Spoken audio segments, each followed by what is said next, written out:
Welcome to the NSIC Spotlight, the voice of the NSIC student athletes, powered by gpac. gpac, growing people and companies. I'm your host, Nick Corner, Assistant Commissioner at the Northern Sun. Today, we're joined by the reigning NSIC Offensive Player of the Week, Minnesota State Moorhead quarterback Jack Strand. Jack, thanks for joining us on Good to be Spotlight. here. Thanks for having All me. right. As we do each week, let's start with you telling us a bit about yourself. Yeah, I'm from Bloomer, Wisconsin, small town in northwest Wisconsin. I'm an engineering physics major, so looking to get into some sort of either aerospace or mechanical engineering with that. I'm a senior here at MSUM. It's my fourth year, and yeah. Bloomer, Wisconsin. How is it that you ended up choosing Minnesota State Moorhead for your academic and athletic career? Yeah, I kind of went through the recruiting process and played in a double wing offense in high school, so didn't get a whole lot of attention as a quarterback because we weren't really throwing the ball a whole lot.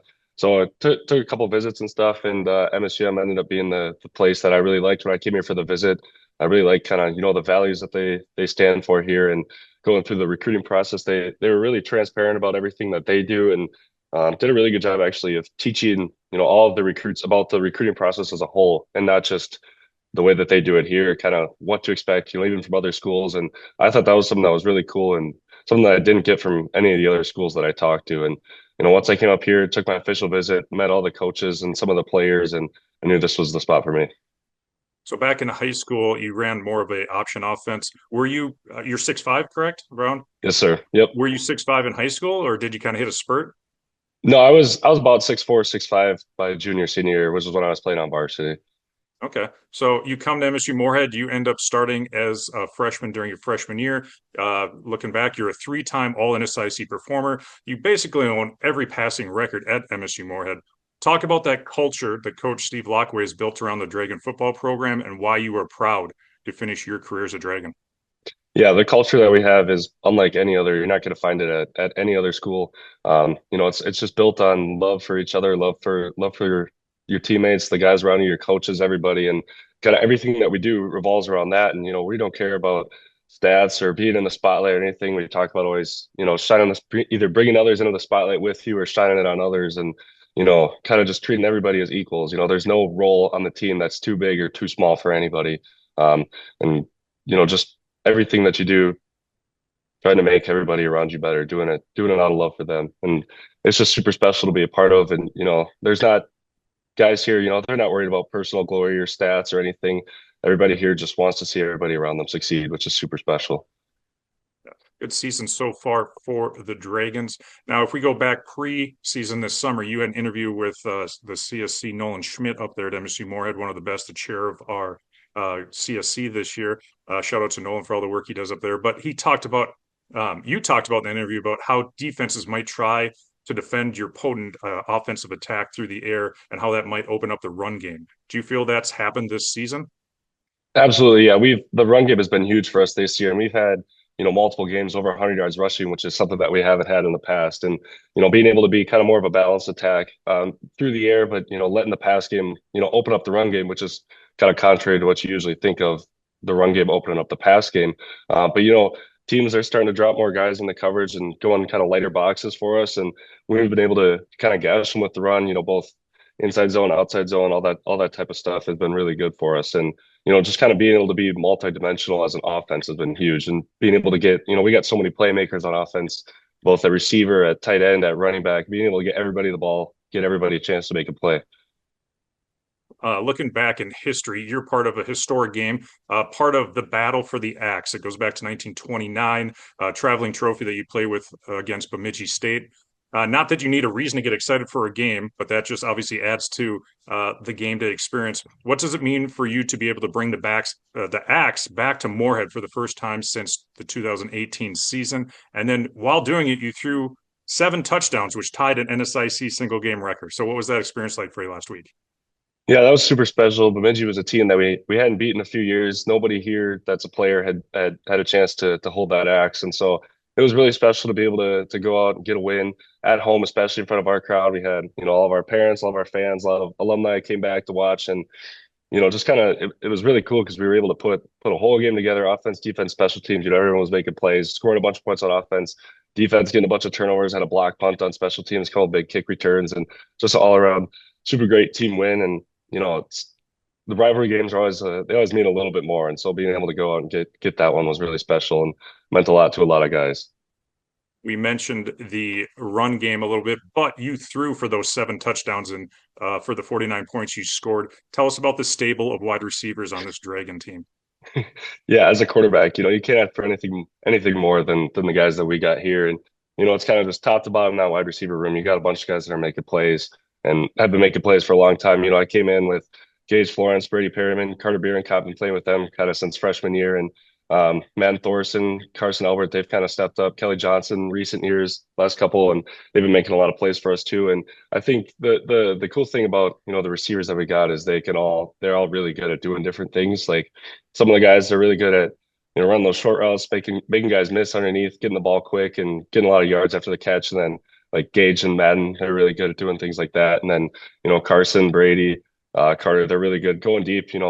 Kind of any 50-50 ball isn't really a 50-50 ball with those guys. They're going to go up and make some plays. And especially on Saturday, we had a couple deep balls. You kind of just got to give them a shot and they're going to go make a play. And so being able to have just a wide range of skill sets at receiver and a bunch of guys that are going to, you just got to trust them to go make a play. Sometimes they're going to get it done and makes my job really easy sometimes. I have to mention Gage Florence. He's a couple catches away from breaking the NCAA career reception record. What does it mean? You talked earlier about no one's after the records, but obviously this is a big one. What's it mean to be a part, and what's the team rallying around him? Yeah, it's super special for Gage, and he's the hardest working guy that I know, one of the best teammates that I know, and he's always pushing himself to get better. Doing extra work in the weight room, extra stuff, running extra routes after practice. In the summer, he's always out there. I joked about he's always running as many slot phases as I need him to. He's just doing 50-yard sprints for fun, basically, and just always trying to make himself better. He's always pushing everybody around him to get better too, and just the love, the care that he has for the guys around him for this program, and how much he's affected the culture here and pushed it in the right direction. I talked a little bit earlier about the culture of love on this team that we have, and Gage has been such a huge part of building that in his time here. And he just loves football so much too. And so being able to see all of his hard work and everything that he's gone through, seeing it pay off in a big way, being able to potentially break that receptions record it's really special. And I'm so proud of him. Yeah, I know he'll continue to do great things. Another group we can't go without talking about, offensive line. Here's your opportunity to give those guys a shout out. Absolutely. Those guys, they work their butts off day in, day out, and they don't get a lot of glory from the outside media, anything, but I always appreciate those guys so much. And they put in so much work keeping me clean, getting the run game going. They've been a huge part of that this year too, just stepping up, making key blocks for us, and just kind of working together with me with the running backs, getting all the pass pros, everything sorted out. And those guys, them too, they just care so much about the guys here. And if you're gonna be an O-lineman, you really got to have a lot of love for the guys on the team, because a lot of things that you do, the credit's going to go to the other guys. And so, yeah, those guys, they've done an incredible job. And Coach Scott, the O-line coach, he's done a fantastic job with them too, kind of building them up and getting them in a good spot. And our team wouldn't be where we are without that O-line. So they've been a huge staple for us, and had a lot of guys that have been playing key roles on that line. Guys coming in so can get breaks and stuff. Got some younger guys playing, rotating in, and top down in that O-line room too. They've done a fantastic job. Back to you a little bit. Come game day, any special routines or superstitions you have before you get out there on the field? I wouldn't say I really have any superstitions or anything. One thing, I wear this Fila cutoff shirt that I wore it like as a regular shirt back in high school, and then I started wearing it as an undershirt in college.